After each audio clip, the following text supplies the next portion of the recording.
Elis matures through a world that struggles to comprehend them. Too quiet, too focused, too deliberate. Or so the persistent voices around them insist. While peers rush toward recognition early on, Elis watches from a distance. While others sprint toward professional advancement, romantic partnerships, and clearly defined versions of themselves, Elis hesitates, not from fear, but from something much deeper. Carl Jung held a belief that the most uncommon personality type isn't designed for early achievement. This temperament is built for something far more dangerous, emergence that comes late. These individuals almost always experience a sense of being out of sync with their era. During childhood, they perceive more than they can articulate. They sense dimensions of existence they cannot yet name. As young people entering adulthood, they struggle to conform to frameworks designed around rapidity, noise, and replication. Our culture rewards those who adapt easily, who push aggressively forward, who master the art of wearing masks quickly. Yet Jung offered an uncomfortable warning. Whatever conforms too easily often lacks a genuine core. The uncommon personality carries an internal weight, enduring a prolonged phase of psychological gestation. Their existence doesn't unfold in straight trajectories. It spirals inward before it can expand outward. They stumble early, they wander aimlessly, they appear disoriented. Yet, beneath this apparent delay, something quiet takes shape, a self that hasn't been borrowed, a mind that hasn't been programmed, a purpose that cannot be rushed. And when they finally emerge, it isn't theatrical, it isn't noisy, it's simply inevitable. This content isn't about motivational encouragement. It's about understanding why the most uncommon personality frequently blooms only when everyone else has already started to fade, and why this postponement isn't a deficiency, but rather the true source of their strength. If you've always experienced the sensation of running behind schedule in existence, this might clarify everything. There exists a human archetype that Carl Jung referenced indirectly, carefully, almost reluctantly, not because it lacks significance, but because it's rare. This personality doesn't command classrooms. It doesn't shine during early professional phases. It doesn't move rapidly, compete loudly, or seek constant validation. It observes. Jung recognized something that contemporary psychology frequently overlooks. Human development isn't uniform. Certain personalities are engineered for early adaptation, while others are engineered for late individuation. And the most uncommon personality belongs to the latter category. From the beginning of existence, this individual experiences difference. Not superiority, not inferiority, simply misalignment. During childhood, they often appear introspective, serious, or strangely mature beyond their years. They pose questions that don't match their age. They experience emotions that run too deep for the vocabulary available to them. Yet here's the paradox. Though they feel internally ancient, their external development appears delayed. They suffer within systems that reward speed, obedience, and repetition. Educational institutions punish them. Society misreads them. Peers appear to advance while they remain behind. Or so it seems. Do you often sense that you're falling behind in existence? Write "behind" in the comments. Jung believed this early friction wasn't accidental. It was a psychological necessity. First, the internal world is overwhelmingly strong. Most individuals construct their identity by absorbing the external world. They duplicate values, they duplicate objectives, they duplicate behaviors. This creates early confidence, but with shallow foundations. The uncommon personality operates in reverse.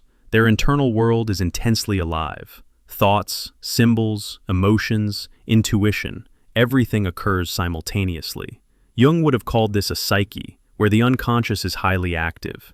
And this creates a problem early in existence. When the internal world resonates louder than the external, adaptation becomes painful. They cannot simply become what society expects.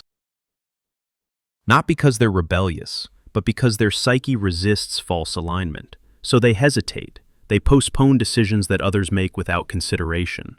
Careers, relationships, convictions, identities. From the outside, this appears like confusion. From within, it feels like suffocation. Jung cautioned that forcing these individuals into identities too soon can generate lifelong neurosis. The psyche fragments when it inhabits an existence that isn't authentically its own. This is why the uncommon personality unconsciously resists early achievement. Second, why they lag behind, and why this is necessary.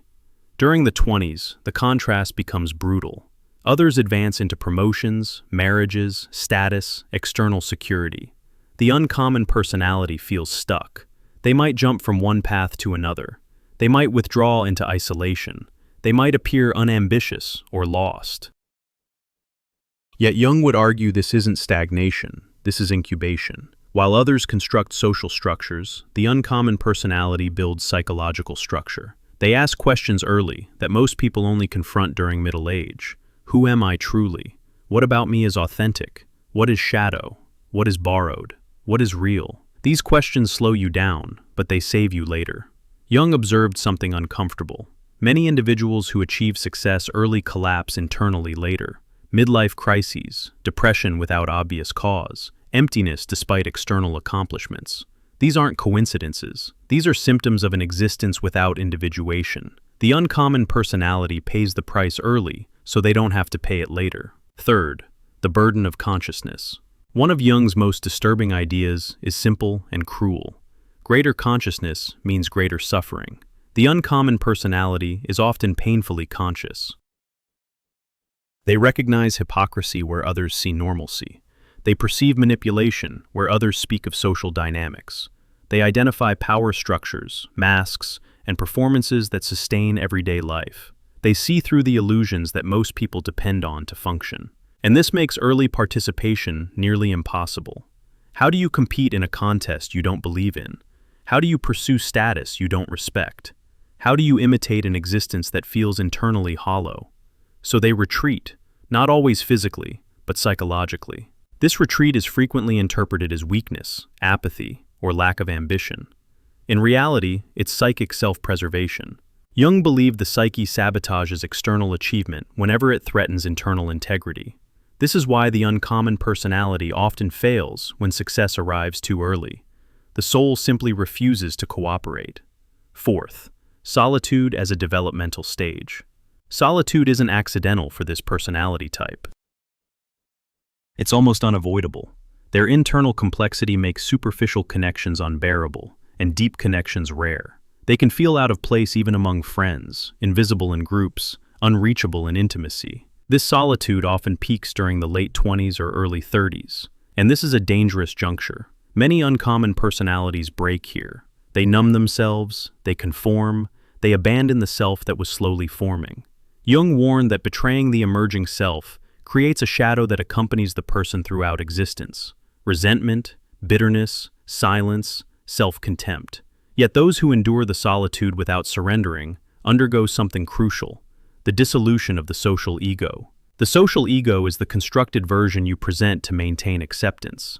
It's the performance you've refined to avoid rejection. For most people, this ego remains intact throughout life, constantly requiring maintenance, constantly draining energy. The uncommon personality, through prolonged isolation, begins to see this ego clearly, and seeing it weakens its grip. They stop needing approval in the same desperate way. They stop fearing invisibility. They stop measuring worth through external metrics. This doesn't happen all at once. It's gradual, painful, often accompanied by dark periods. Yet, on the other side of this dissolution, something remarkable occurs. The authentic self begins to surface, not constructed, not borrowed, not performed, just what was always present beneath the noise. Jung called this process individuation, and he believed most people never complete it, not because they lack capacity, but because they lack the courage to endure the isolation it demands.